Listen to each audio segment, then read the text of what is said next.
escuché dentro. Ya. Bienvenidos de vuelta, eso quise decir.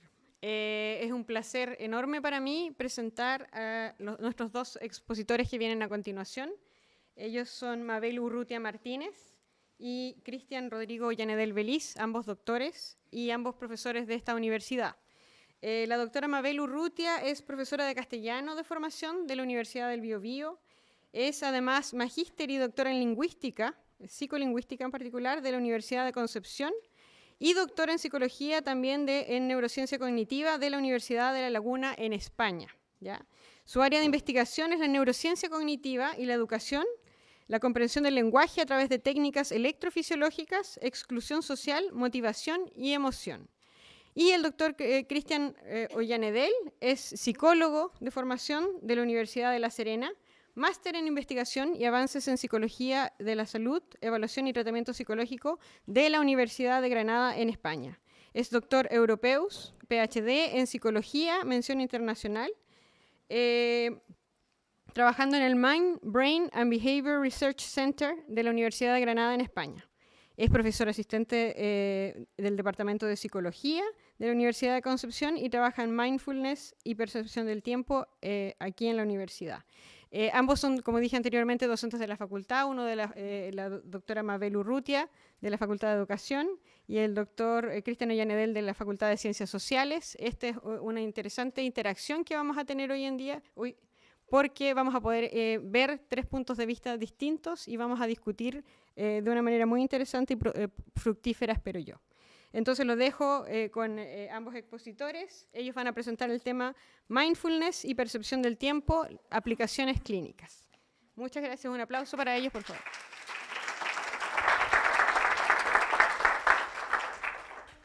Bien, buenos días. Muchas gracias por la invitación, especialmente por Cristian, quien me ha invitado.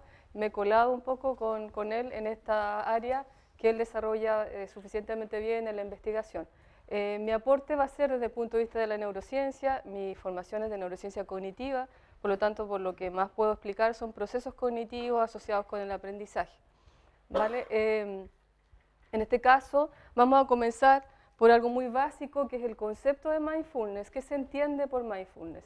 Normalmente en las terapias alternativas se consideran pseudociencias, ¿verdad? Y conviven con otros conceptos como la programación neurolingüística, que dicho sea de paso, nada tiene que ver con la neurociencia, ¿ya? Pero esta terapia en particular es una de las que tiene mayor evidencia empírica con estudios de resonancia magnética funcional, con estudios de electrofisiología, que son algunas de las técnicas que se utilizan en la neurociencia. Entonces debemos extraer este concepto de mindfulness de todas aquellas concepciones mágicas, religiosas y de otro estilo, dogmáticas, que están asociadas a la terapia, ¿de acuerdo?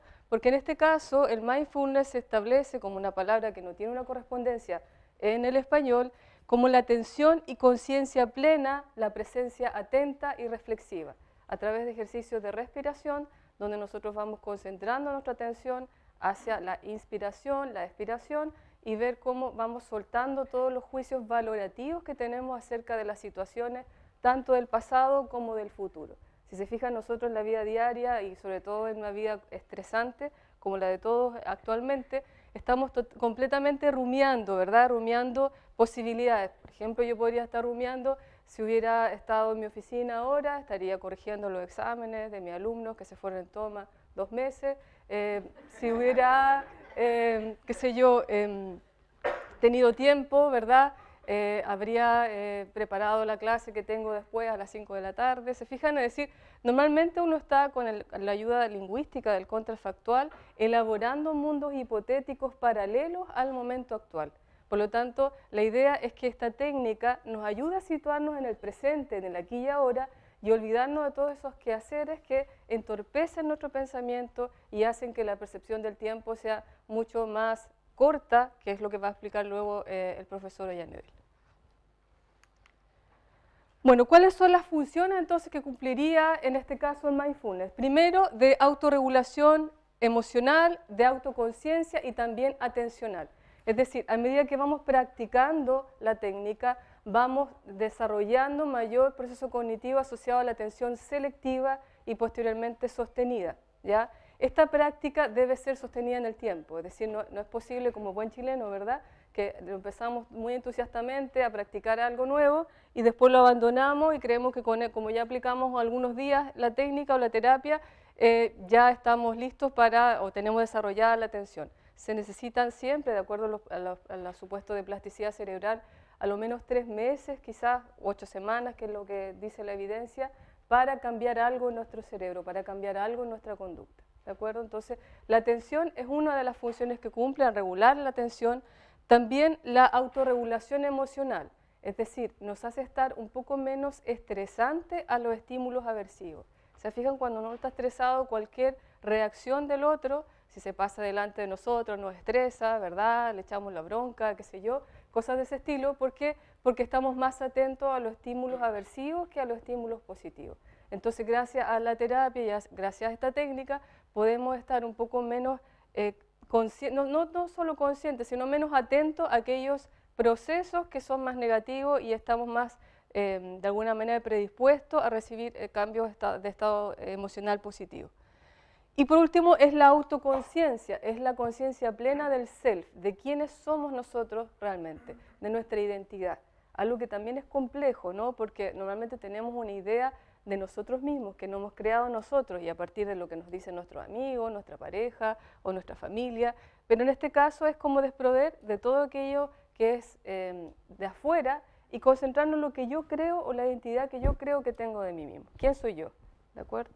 Entonces, estas 3 funciones son las que más se han estudiado y en este caso está muy vinculada con la experiencia y con la expresión corporal, cómo el cuerpo está vinculado con la mente, en este caso, y el cerebro.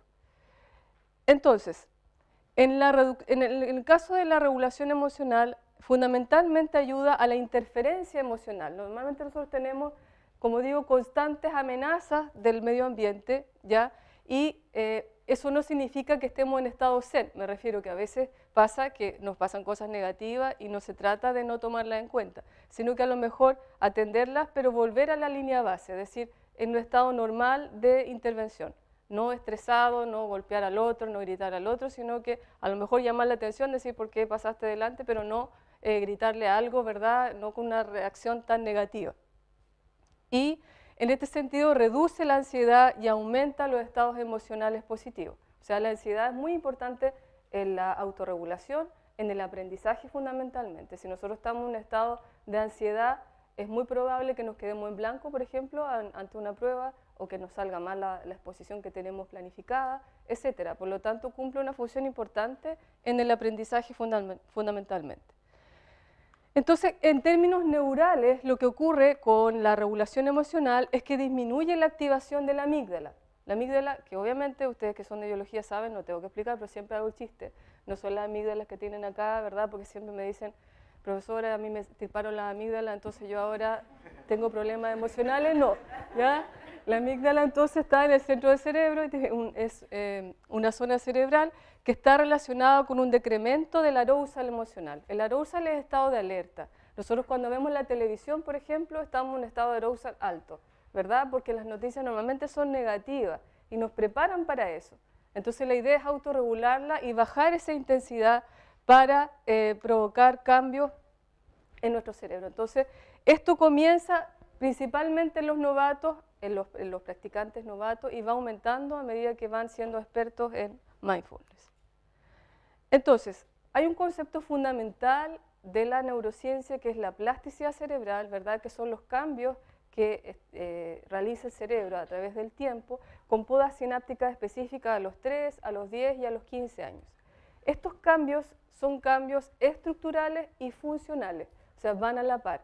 Va cambiando la conectividad cerebral y eso hace que nuestros órganos también cambien internamente, ¿de acuerdo? Por ejemplo, situaciones de violaciones a chicas o de abusos o de abandono o de golpizas, por ejemplo, puede hacer que la amígdala baje, de acuerdo con la evidencia empírica, a unos 8 milímetros aproximadamente, o sea que se reduzca su tamaño debido a la poca conectividad cerebral que se establece a través de la experiencia, ¿ya? Entonces, este cambio estructural se debe a una experiencia negativa, pero también hay cambios positivos asociados a la práctica de algo. Por lo tanto, la plasticidad cerebral requiere una repetición de una conducta durante un tiempo prolongado.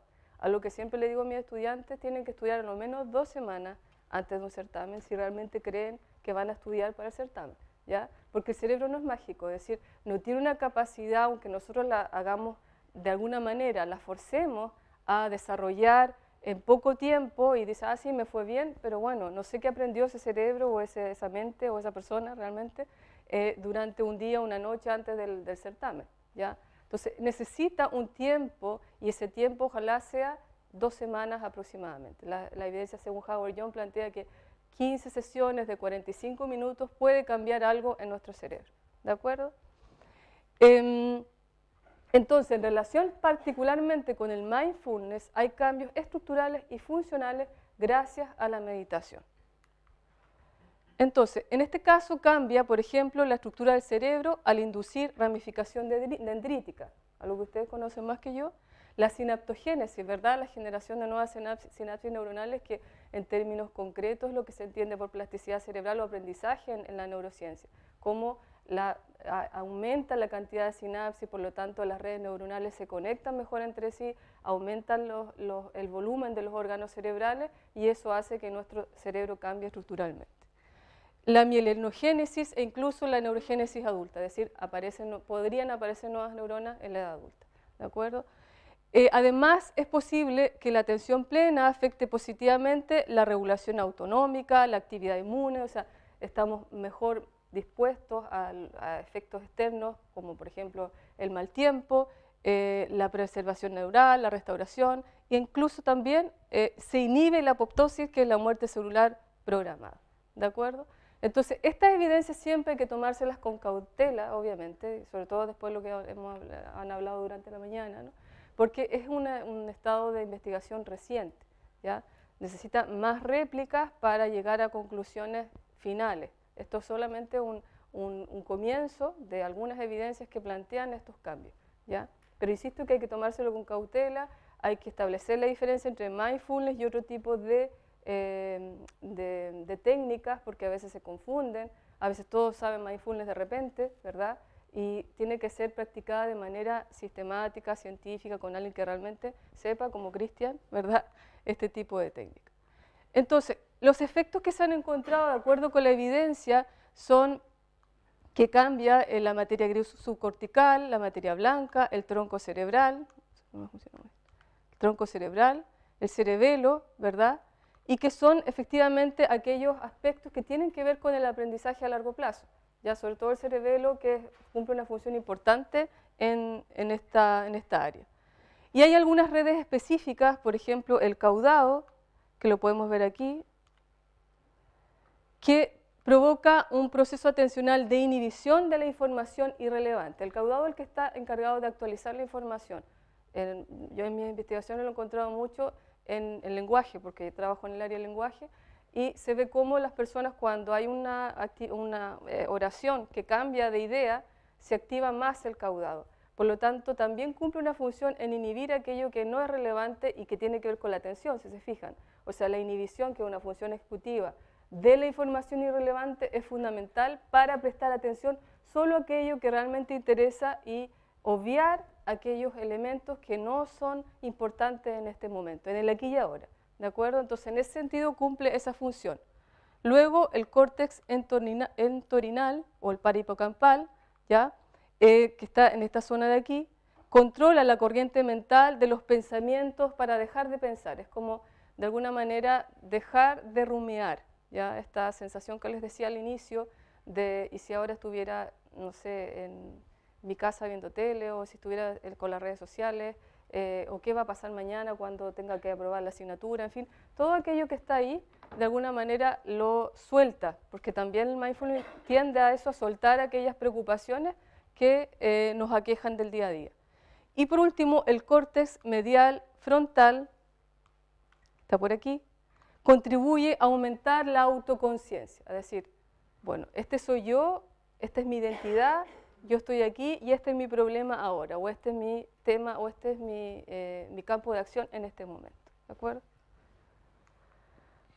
Bueno, las evidencias plantean que hay diferencias, por ejemplo, entre los meditadores meditadores de mindfulness novatos y los que son expertos, ¿de acuerdo? Es decir, los que están recién comenzando y los que ya llevan una experiencia en el área.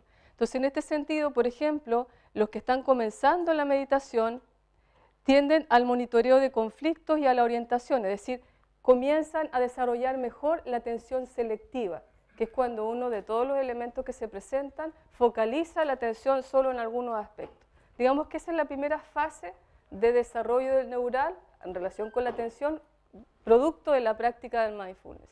A medida que las personas ya llevan más tiempo de desarrollo, desarrollan la atención sostenida, que es aquella que ustedes conocen como concentración, la capacidad que tenemos para prestar atención a un elemento durante 2 horas aproximadamente, ¿no? Que es más o menos lo que dice la evidencia que nosotros podemos poner atención como adultos, 2 horas solamente, después un café, hacer después las redes sociales, no red social y clase a la vez, ¿no? Porque eso es lo que hacemos, atendemos a la atención dividida, ¿se fijan?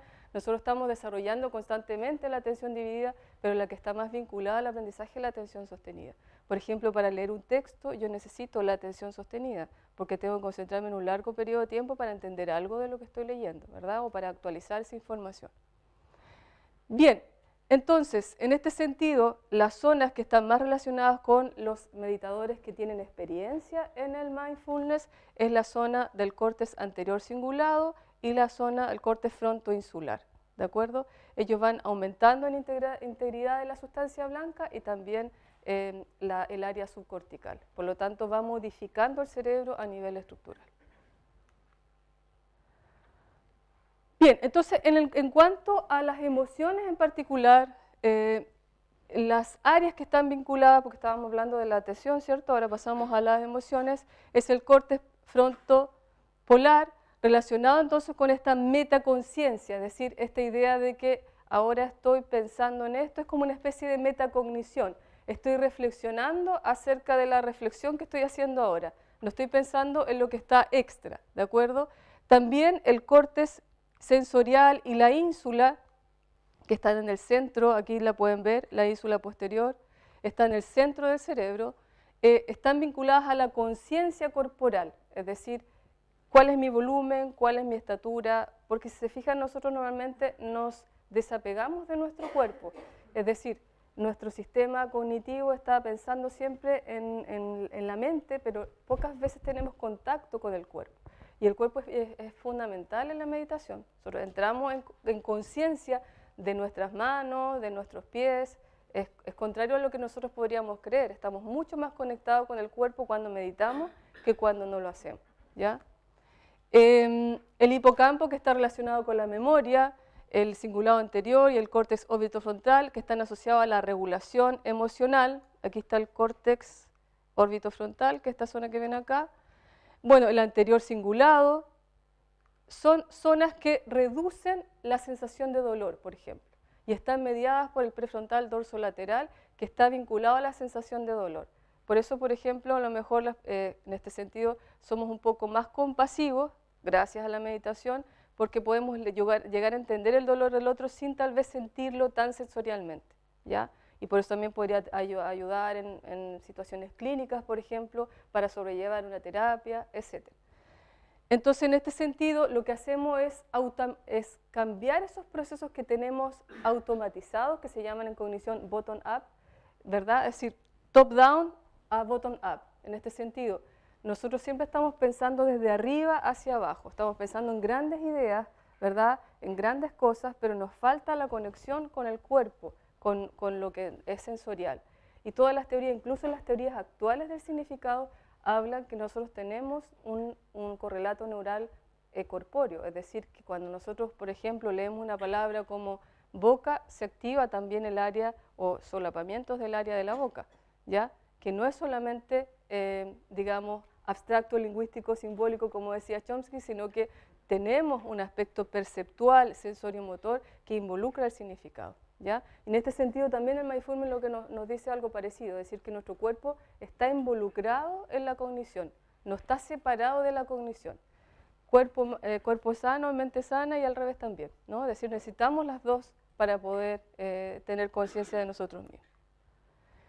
Y por último, ayuda a la autoconciencia, es decir, nosotros podemos tener una representación más positiva de nosotros mismos, ya, es decir, una mejor autoestima, etcétera, porque somos capaces de desvelar quiénes somos realmente, fuera de la ropa que traemos, fuera del auto que tenemos, fuera de la casa que tenemos, sino quién soy yo en el valor intrínseco de uno mismo, ¿de acuerdo? Entonces, todos estos estudios se han hecho con estudios neurales acompañados de estudios conductuales.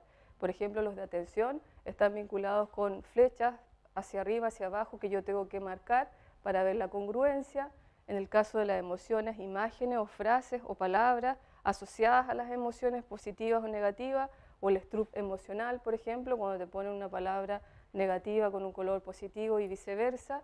Y en este caso, en estos estudios, lo que se hacen son trabajos con cuestionarios para ver qué tanto cambia la percepción de autoestima antes o después de la intervención con el mindfulness, ¿de acuerdo? Entonces, siempre van acompañados de estudios conductuales que cada vez debieran ser más sofisticados. O sea, una de las críticas que se hace a la neurociencia básica a veces es que no atiende a aquellos experimentos cognitivos que están manipulando variables bien específicas y que con un buen diálogo entre ambas se puede llegar a resultados más robustos, ¿de acuerdo? Bueno, la idea entonces, en este caso de la autoconciencia, es evitar la autorreferencia tan común en los tiempos actuales, ¿no? El yo-yo, ¿verdad? Para llegar a un estado mucho más sencillo de quién soy, o sea, de quién soy realmente, quién soy como persona. En este caso, la idea es concentrarse en el presente y no en el pasado y no en el futuro. Aquí tiene un mapa neural del mindfulness que podría resumir un poco las ideas que he explicado. Por ejemplo, el cingulado anterior, que está por acá, que está vinculado a la atención, el prefrontal estriado, que está por aquí, está relacionado con las emociones, prefrontal, cingulado posterior, relacionado con la autoconciencia, también la ínsula, etc. O sea, son redes neurales, como establecer un mapa neural del mindfulness a través de la evidencia empírica de la neurociencia. Bueno, aquí lo pueden ver con mayor claridad porque lo otro es una representación, este es un cerebro ya real, ¿no? De cómo se van activando diferentes áreas cerebrales de acuerdo a la práctica del mindfulness. Ahí está la referencia si la quieren consultar. Y bueno, esto se ha hecho también con meditadores del Tíbet, ¿verdad? Se ha visto cómo cambia su cerebro, como ven. El antes y el después lo pueden ver aquí a nivel de conectividad neuronal, cómo cambia el cerebro mucho más conectado. Eso es todo lo que yo podía aportar. Ahora dejo a Cristian, que va a terminar.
Buenas tardes ya, gracias Mabel por haber introducido el tema.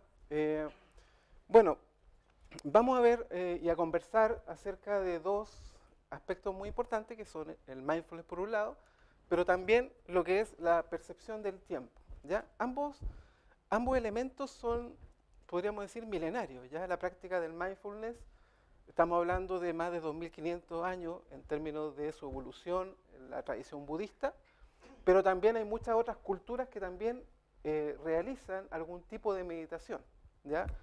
La oración, por ejemplo, los sufis, por otro lado, en el Medio Oriente, siempre, digamos, tienen una práctica de meditación. Y por otro lado, percepción del tiempo siempre ha sido una inquietud del ser humano, filosófica y también de conocimiento científico, ¿ya? Por ejemplo, lo que es el estudio del tiempo, ya a fines del siglo XIX, William James, por ejemplo, nos hablaba sobre lo que era la vivencia del tiempo. y qué importancia, digamos, tenía dependiendo del estado alterado o no que teníamos o en el cual estábamos viviendo. El mindfulness también ha tenido, por ejemplo, unos 40 años ya de desarrollo de programas específicos de entrenamiento donde se occidentalizó su práctica como un apoyo médico, ¿cierto? Un apoyo de salud, y 20 años ya donde la investigación ha ido creciendo exponencialmente. ¿Ya? Entonces vamos a tratar hoy día de ver cómo podemos trabajar ambos conceptos de tal manera de lograr una suerte de conexión que aún es incipiente porque no hay tantos estudios en conjunto y menos a nivel neurocientífico, ¿ya? Pero vamos a tratar de ver algunos elementos que sí se han ido trabajando. Bueno, tenemos esta imagen que es la carátula de un libro que ya cumplió 20 años, que es el libro High on Stress. A lo mejor se han visto algunas de ustedes en esta situación, ¿cierto? En alguna oportunidad.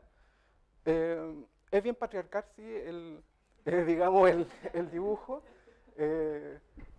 Obviamente estábamos fines, digamos, del siglo XX, entonces, bueno, hay una diferencia.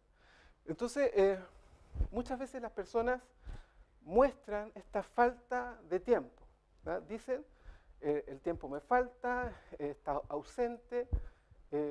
Algunos autores hablan incluso de una suerte de pobreza del tiempo, como un nuevo concepto que significa que el tiempo en sí tiene un valor fundamental, ¿ya? Incluso es más valioso, por ejemplo, que otras cosas como el dinero, como las posesiones, porque el tiempo sí se acaba, ¿no? En algún minuto va a desaparecer de nosotros. Entonces, se ha intentado hacer una serie de trabajos como para fomentar, por ejemplo, el que se investigue o se profundice en relación a lo que es el tiempo en sí, ¿ya? Y cómo poder favorecer que uno sufra menos con esta falta de tiempo. Por ejemplo, en lo que es mindfulness, tenemos, como les señalaba, un aumento exponencial los últimos 20 años, tanto de la investigación en revistas científicas, ha aumentado lo que son estudios financiados, por ejemplo, en Estados Unidos, ven cómo ha aumentado, digamos, en los últimos 20 años, estudios de mindfulness, de meditación en general, de yoga también, pero lo que es percepción del tiempo no ha sido tan así, ¿ya? También acá están los temas en general que son buscando beneficios tanto en salud mental como en salud física y en resultados, por ejemplo, de promoción de la salud, ¿ya? Pero eso, digamos, eso es lo que está financiado por lo que es específicamente mindfulness. Veamos, por ejemplo, muchas veces nosotros estamos en esta situación, ¿cierto? ¿Le ha pasado? Todo el tiempo, ¿cierto? Estamos trabajando, pensamos en dormir, estamos en nuestra casa, estamos soñando, ¿cierto? Con el trabajo, con las preocupaciones.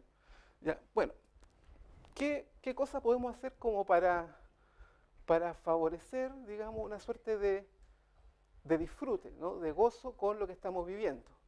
Nosotros planteamos la posibilidad de conectarnos, ¿cierto?, con la experiencia del presente a través del mindfulness. Entonces, como estamos a la mitad de la conferencia, ¿les parece hacer un ejercicio? Vale. Entonces, les voy a pedir que si pueden sentarse derechitos en su silla. Muy bien, muy bien. Vamos a tratar de poner las manos hacia los lados. Y voy a tratar de cerrar los ojos un momento. Cerremos los ojitos por un instante. Voy a tratar de poner, mientras tengo los ojos cerrados, ¿cierto?, poner atención a lo que está ocurriendo a mi alrededor. Por ejemplo, puedo sentir sonidos. Sonidos de fuera de esta sala. Puedo sentir también sonidos dentro de esta sala. Por ejemplo, la respiración de los compañeros de fila. Algún móvil está sonando por ahí, puedo sentir la fotografía, una serie de estímulos que hay en este ambiente. Y así también como puedo percibir cosas externas, puedo poner atención también a mi cuerpo. Puedo sentir cómo está mi cuerpo en este sillón, mis pies en el suelo, mis manos apoyadas. Puedo sentir también mi respiración. Y puedo elegir tener conciencia de cómo el aire entra y sale de mi cuerpo.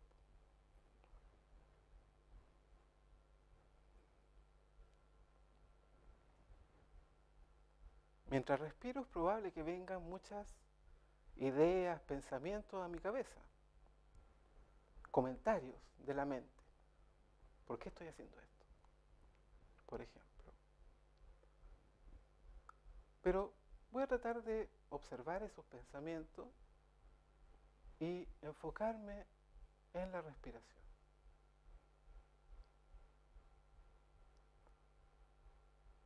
Muy bien, cuando quiera entonces abro los ojos nuevamente y estoy presente acá en esta sala. Este es un pequeño ejercicio, muy pequeño, ¿cierto? ¿Qué les pareció? Bueno, bien, probablemente muchas de las cosas que sintieron, ¿cierto? Estaban ahí, ¿cierto?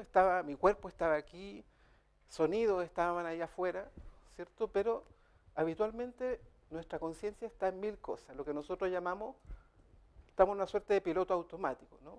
O estamos en redes sociales, o estamos pensando en la materia o en distintos elementos.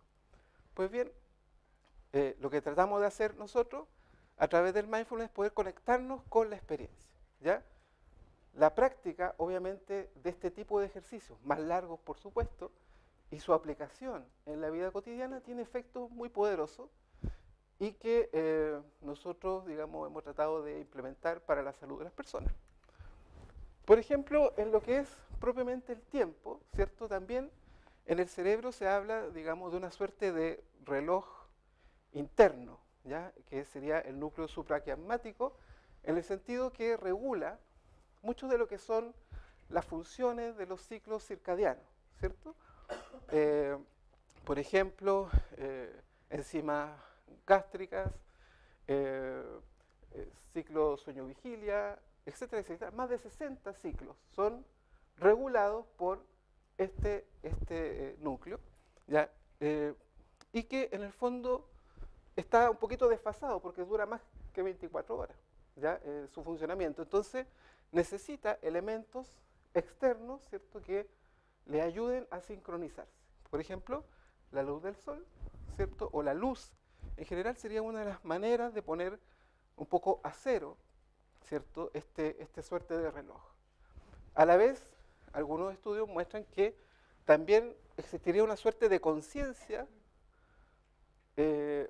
digamos, del tiempo, ¿cierto?, donde se integra el pasado, mi experiencia, el presente y también mi expectativa del futuro, que estaría justamente en la corteza prefrontal medial. Pues bien,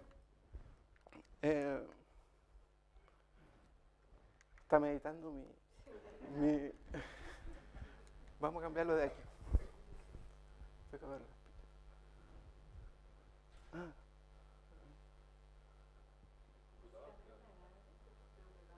Sí, se quedó pegado al computador. Está mindfulness.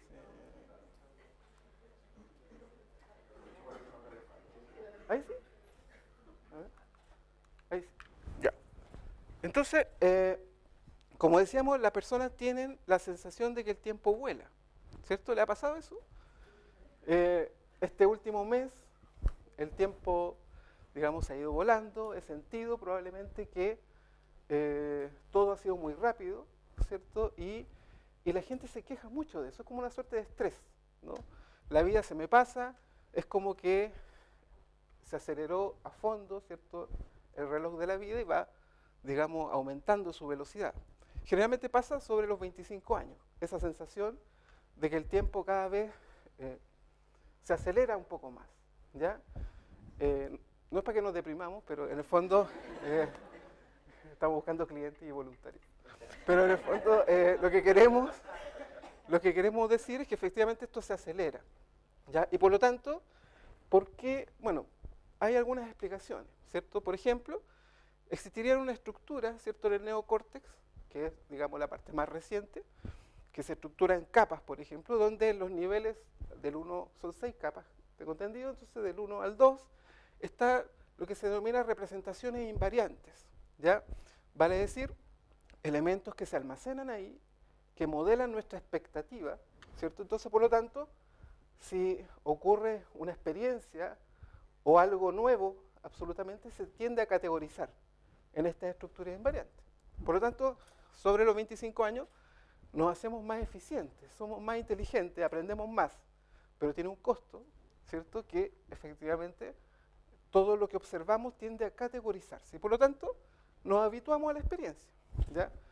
Pero por ejemplo, si ustedes van, les damos una beca para ir a un país que no han ido, por ejemplo, ese mes va a ser mucho más largo que este mes que pasó, porque son experiencias totalmente novedosas, ¿ya?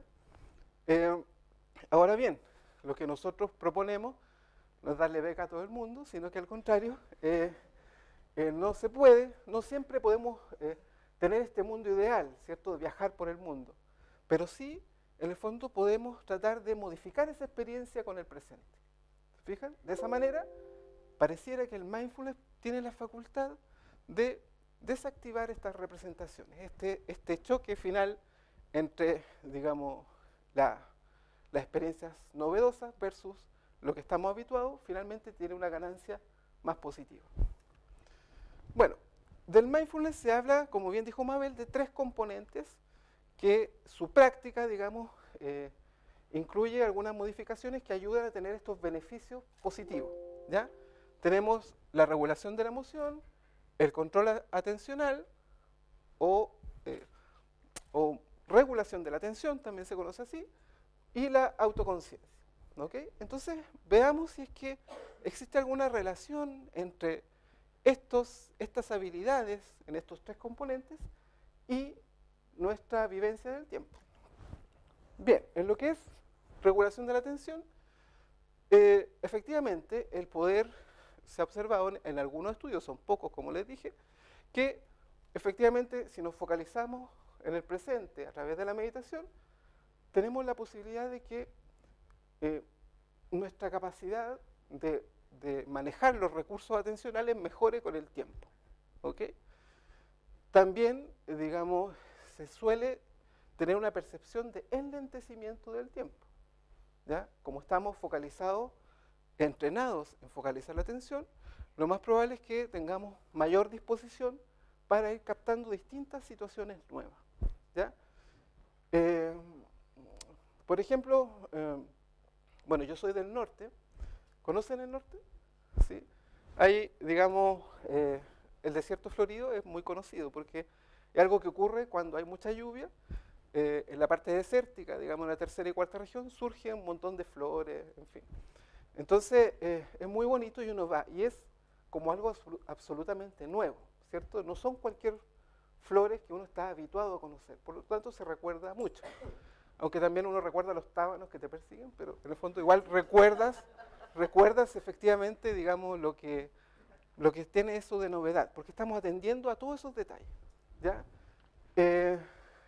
También el estudio retrospectivo, vale decir, de juicios acerca del tiempo que ya ha pasado, también la práctica, digamos, al favorecer, digamos, una mayor capacidad atencional, permite que uno evalúe un juicio pasado como este año en realidad no fue tan corto, fue más largo, tuvo cosas distintas probablemente, ¿ah? Entonces le di mayores insumos, por ejemplo con la práctica del mindfulness, a la posibilidad de almacenar elementos nuevos en la memoria a largo plazo. Entonces hay paradigmas que se estudian en lo que es la estimación del tiempo, ¿ya? Como decía recién, hay 2 paradigmas, el retrospectivo y el prospectivo, ¿ya? Entonces el retrospectivo tiene que ver, por ejemplo, si le preguntamos a ustedes cuánto tiempo creen que ha pasado de que comenzamos la conferencia? ¿Cuánto será? ¿Sí? Varía, ¿cierto? Dependiendo de cuán novedoso o no sea probablemente ese periodo para mí, ¿ya?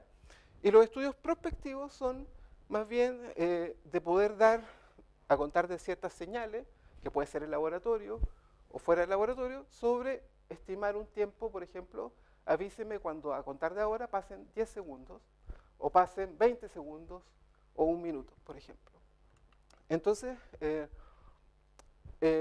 pueden ser también de dos tipos, a tiempo lleno o a tiempo vacío, ¿cierto? Cuando, por ejemplo, estamos en redes sociales, ¿cierto? Estamos entretenidos, ¿cierto? Uno está conectado, chateándose, entonces puede esperar o puede estar trabajando 1 minuto sin ningún problema o 5 minutos sin ningún problema, porque no hay está uno entretenido en eso, ¿no? Entonces, versus estar, si le ha pasado, esperando un bus o un avión, se le descargó el celular, ¿cierto? Y están esperando y ese periodo se hace muy largo, ¿ya? Bueno, el otro elemento, recuerden que eran 3 componentes: control de la atención, conciencia corporal, tiene que ver con la práctica del body scan, ¿ya? El body scan, por ejemplo, es como uno de los ejercicios insignes de lo que es la práctica del mindfulness, que es la conciencia del cuerpo, ¿ya? Y bueno, ahora tuvieron conciencia un ratito en el ejercicio, pero son ejercicios un poquito más largos, ¿ya? Y que genera, ¿cierto?, una mayor conciencia interoceptiva, ¿ya? Podemos como sentir más tanto los aspectos fuera de nosotros como también nuestras señales internas, ¿ah? Esta disociación mente-cuerpo acá en el fondo se tiende a unir y captamos estas señales, ¿ya? Por eso se ha visto que, y algunos autores plantean que digamos, modificaciones serían como el corazón de lo que es el sentido del tiempo. Generalmente, siempre el córtex insular está activado. Por ejemplo, cuando se estudian con neuroimagen algunas pruebas de estimación del tiempo, siempre está activado. Y algunos autores, como los que salen acá, plantean que efectivamente ahí estaría el sentido del tiempo. Como que todos buscan el sentido del tiempo, pero es difícil encontrarlo. El otro elemento es la regulación de la emoción, ¿ya?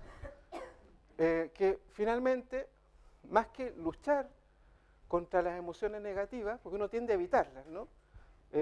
Siento un desagrado, trato de distraerme, trato de hacer otra cosa, ¿ya? Más bien, vía la aceptación de mi estado emocional, yo finalmente me expongo a ese efecto negativo. Y como me expongo, finalmente desaparece. Hay algunos fenómenos también del lentecimiento en la depresión y en la ansiedad severa, por ejemplo, ¿cierto? Donde efectivamente la emoción es tan negativa que nos hace vivir ese periodo como algo, digamos, extremo, ¿no? Como en el fondo demasiado largo para mí, para mi vida. O también el aburrimiento o el vacío existencial también genera en la vida cotidiana esa situación, ¿ya? Como que se nos hacen largos periodos de tiempo. Alguno ha tenido alguna crisis existencial probablemente alguna vez y siente como ese periodo muy, muy amplio, ¿ya? Bien, la propuesta que hacemos, digamos, desde el trabajo integrado de mindfulness y percepción del tiempo es la posibilidad de expandir esta vivencia del presente. Y para ello hemos generado programas de entrenamiento donde no solamente hablamos acerca de mindfulness o enseñamos el mindfulness, sino también de la importancia del tiempo. Entonces sí, el mindfulness vendría siendo una suerte de herramienta, ¿cierto?, que nos permite tener esta amplia mirada de lo que es el presente, de lo que es recordar o imaginar el futuro, ¿ya? Por ejemplo, si se sincronizan con ese reloj que está ahí, probablemente, ¿cierto?, estarán presentes, ¿ah?, en función de también las señales de ustedes acerca de la respiración. Es un reloj de respiración. Puntitos azules indican la inhalación y los verdes la expiración, ¿okay? Entonces, una suerte de sincronización con ello también se puede hacer a través de este tipo de ejercicios que nosotros practicamos. Bueno, finalmente podemos decir que la meditación consigue que el tiempo no se escape, ya que funciona efectivamente tanto con la práctica formal, que es por ejemplo ejercicios sentados o acostados, con un tiempo adicional a nuestra vida que tenemos que dedicar para practicar, o también con la práctica informal, que es la práctica en nuestra vida cotidiana. Por ejemplo, poner atención a lo que comemos, poner atención a nuestra pareja, a nuestro amigo, etc. ¿Ya? Bien, algunas perspectivas. Tenemos estas terapias, ¿cierto?, integradas de mindfulness y de percepción del tiempo, donde de base está la metáfora del río del tiempo, ¿ya? Como el tiempo como un río que puede echarse a correr, ¿cierto?, y llegar al mar sin que nosotros no tengamos nada que hacer, o ver, o bien sentir que podemos ir en el río mirando su orilla, mirando los paisajes, deteniéndonos probablemente en distintos lugares que son propios de este río, ¿ya? Esa es la metáfora central, digamos, de lo que es el trabajo en torno al tiempo. No lo podemos detener, pero sí lo podemos disfrutar. Bueno, y aquí, ¿cierto? Mucho nos pasa, yo tengo 3 hijas y cuando salen actuando voy con la cámara y con 1000 cosas, ¿cierto? Y muchas veces no las veo porque estoy tratando de conseguir un lugar y versus esta señora, ¿cierto? Que sí, efectivamente está ahí, está presente, observando la actuación o quizás que está observando. ¿Ya? Entonces, si a uno le preguntan, bueno, ¿cómo andas de tiempo? Podemos decir cómo andas de mindfulness también. Podemos contrapreguntar en ese sentido. Muchas gracias y tenemos tiempo para preguntar, comentar.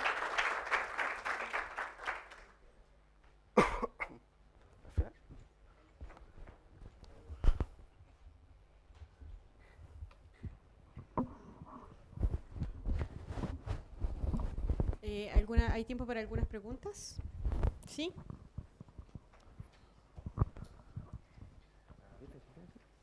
Hola, mi nombre es Ángelo. Te quería hacer algunas consultas, 2 en particular. Una es, por ejemplo, mucho se habla, mucho se habla acerca como de los estados de atención. Quiero llevarlo al contexto del aula de clase, tanto en educación secundaria, ya sea estudio universitario, en posgrado. Porque si nos damos cuenta, a lo largo de toda nuestra vida como de estudiante, los formatos van cambiando. En la aula de clases, por ejemplo, en colegios, es muy distinto tener clases en la universidad e incluso entre la universidad y el posgrado se nota también un cambio de formato. Entonces, quería saber, más que una consulta, tu opinión acerca de los cambios de formato que tienen este tipo de clases, ya que obviamente va cambiando tanto en la duración, en los estímulos, en el tipo del formato en el cual los profesores entregan y también cómo los estudiantes están atentos a estas clases, ya que por ejemplo las duraciones incluso de las sesiones van cambiando.